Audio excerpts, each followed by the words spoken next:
Ubiagindi o kuaping ang mamu kwari ari ke ato a kapo wenge ari Sungopavi wiri. My name is Ed Kabodi and I'm from the Hopi village of Sungopavi and the Tewa village of Kapo Winge, aka Santa Clara Pueblo. And I play in a band called the Yoties. I was teased when I was growing up that because of my mixed blood background that I was a coyote. So people in my culture used to call me that. Of course, Posehua, which is in our language. And so I kind of always felt a little bit out of place because of that issue. We all grew up feeling different. But as I got older, I said, that's exactly what I am. I'm a Yoti. So looking at coyotes, right? Yoties are kind of, they're really the only wild dog population that's on the increase, and you find them everywhere. You find them in the wild, you find them in Central Park in New York City, you find them in the parking lot of Target, and they're very adaptable creatures, and I feel like what they represent, at least to me, in a sense, is that they live a little bit in two worlds. They live in the natural world, and they realize that there's something in this technological community, that maybe benefits them, but they always seem out of place there. And really that's the way I feel, in this world. We wear clothes that who knows where they come from, and we take electricity that I know where it comes from, at least around here, from the resources of Navajo and Hopi tribes. And so, the way I look at it is that when you live in this world and you acknowledge the cycles of the sun and the moon, and you see the movement of the stars and the seasons, you realize that we kind of, as human beings, live out of place, outside the natural order. Everything else is living in this perfect harmony except us, And so again, getting back to Yotis, I feel like they kind of represent that dynamic, They're kind of out of place in the city, and I feel like that's the way I am too, I'm sometimes feel a little bit disconnected when I live too much in a technological world, and so I feel like I constantly have to go back. I'm of the Badger clan, so really technically to my people I'm a Badger, but in the wild, badgers and coyotes, they hunt together, and they coyotes will kind of herd badgers toward, where they know mice are, where they know prairie dogs are, and badgers of course will dig after them. And the way that benefits the coyote, it benefits the badger because the coyote directs him to where the game is, but it benefits the coyote because as the badger digs, the scramble takes place and the coyote's able to pick off things, so they cooperate together. And so when I look at this band, that's kind of what I think about too. Yeah, I'm a badger, but coyotes, it makes sense, the connection that we have here. And so we have right now 3 other guys playing in the band. It started out with just myself and 2 other guys. We just recently added a new guy, Alec. And so this is Andrew Baker playing drums, Hunter Red Day, who is Navajo and Sioux, who's playing bass guitar, and Alec Tipton, who's here from Flagstaff. Andrew's from Phoenix, Alec's from here in Flagstaff. And so he's playing lead guitar now for us, and then I play guitar as well and sing for the band. The band, our mission, I would say, is to bring awareness of the people and the plight of the Colorado Plateau. The peoples of the Colorado Plateau, and I guess I'm specifically speaking of the Navajo and Hopi tribes, have quite a history of conflict with the United States government. And I'm not talking about hostile conflict, I'm talking about our paradigms. The people of the plateau have a very strong sense of the sacredness of water. The United States government has a very strong sense of exploiting resources, to use, to profit whoever. But it's really come into conflict with us because the coal of the Colorado Plateau is considered, to be some of the greatest coal in the world, I guess, in the 80th percentile, I would guess, of quality of coal. Not the best, but very good coal, as far as they judge those things, There were some very horrendous initial contracts that took place. Maybe I should back up and just say that, you know, in the last decade of the 19th century, Hopi elders were sent to Alcatraz Island for refusing to send their children to school. The following decade, in 1906, my great-grandfather Loloma Yauma was sent to he served a term in prison for refusing to send my grandfather to school. My grandfather ran away from school until he was 15, then he was caught and he was sent to the Santa Fe Indian School. My father was sent to Lawrence, Kansas, to the school there, and I graduated from the same boarding school as my grandfather, the Santa Fe Indian School. The way I look at it, you know, is my grandfather went to school because of, you know, government policy. My father went to school in boarding school because of geography. We live in a very remote area, so there's no schools, you know, at the time. I feel like I went to boarding school really because what had taken place with the United States government stepping into our culture and disrupting our families, pulling fathers away from children, pulling mothers away from children, pulling children away from mothers and fathers, and for not, excuse me, but for not short times, you know, sometimes entire lifetimes. When my grandfather was sent to the Indian school, his mother passed away, his sister passed away. In our culture, we're matriarchal, so this is his family, this is his home.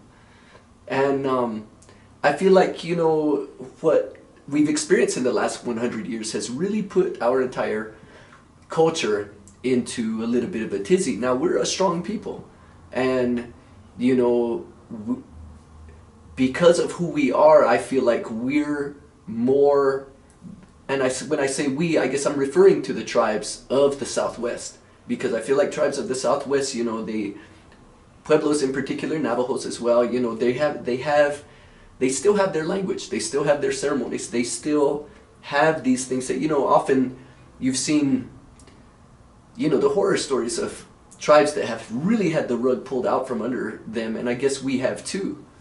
But we've been able to retain those things, which is a beautiful thing, and our soul, you know, is still reflected in our values, which is why we're coming to these conflicts with the government. Getting back to that, you know, so in this climate of tearing families apart, the United States government imposed upon tribes to create their own governments. And this is at a time where we have no graduated lawyers, you know. 8th grade education that you're graduating with at the Santa Fe Indian School, in my grandfather's estimation, was more the equivalent of a 3rd grade education. And so in that climate, we really don't have, you know, the equipment to deal with all this political jargon.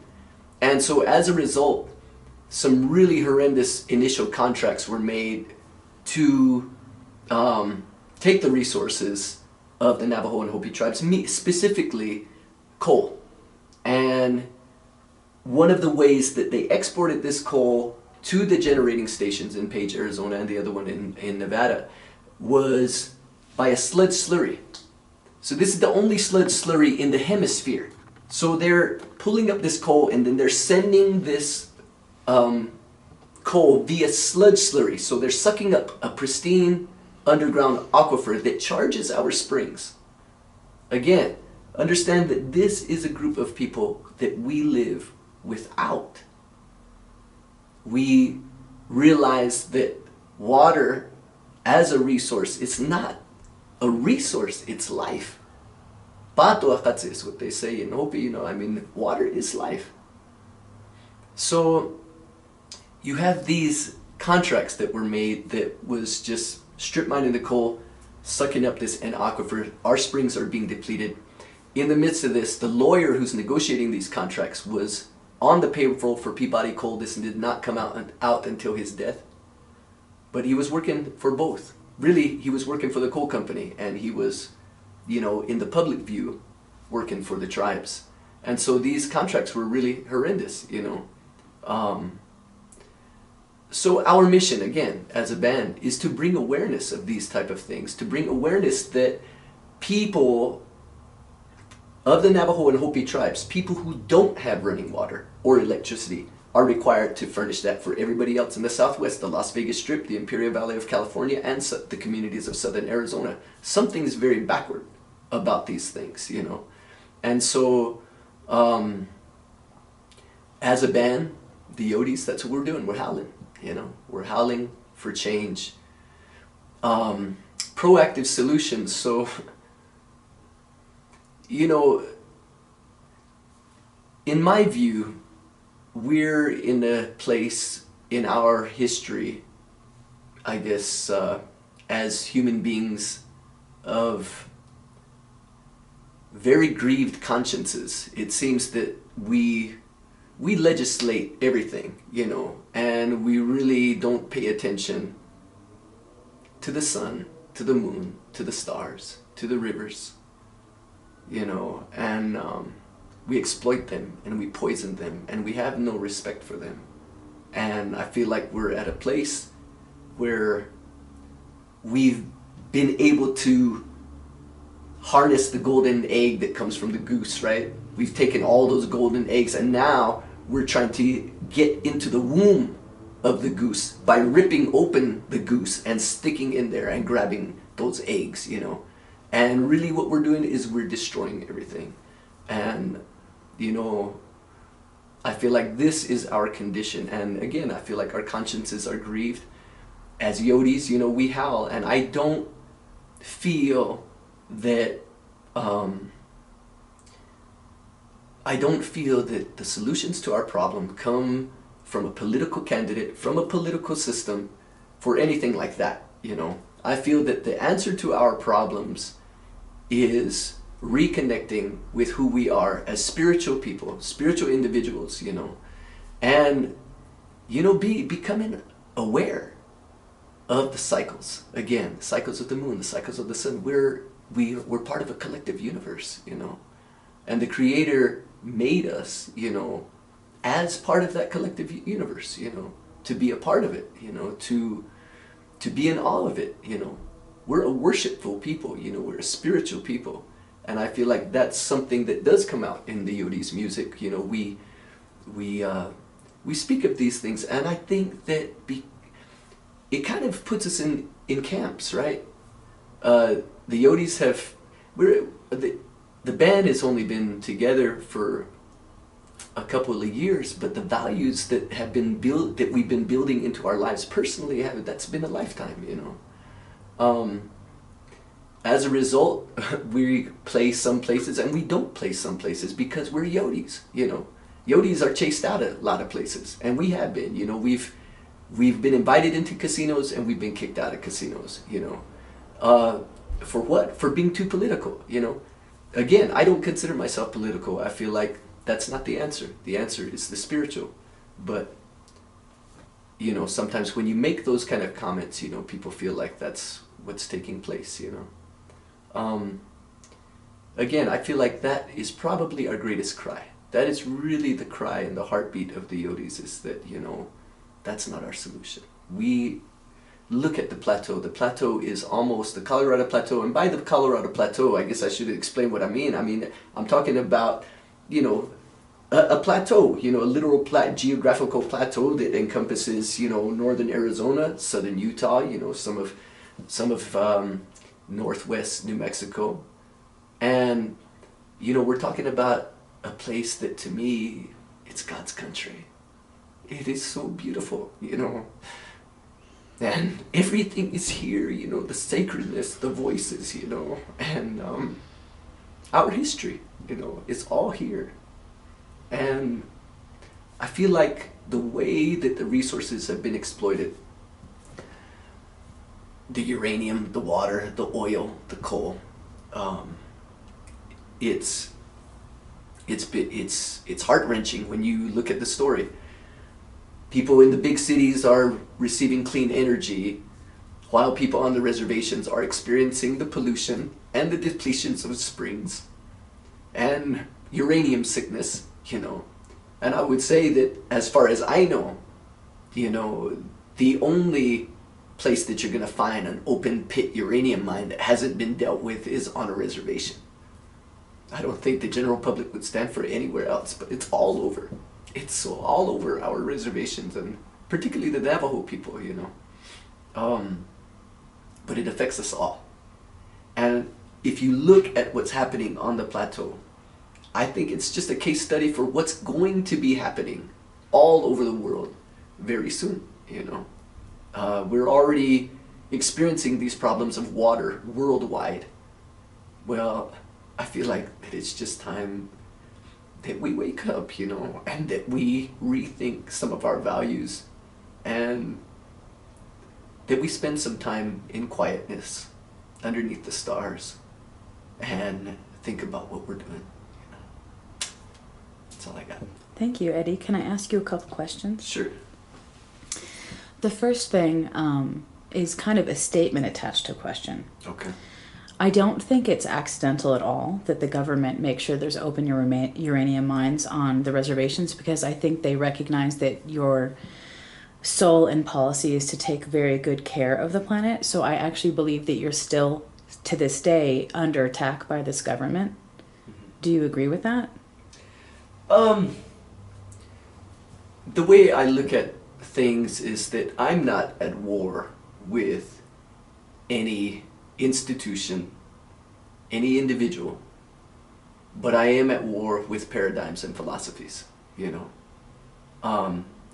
and those are things that I first have to fight with in myself. Mm-hmm. That's a war that I have to first fight within myself, because I'm to blame.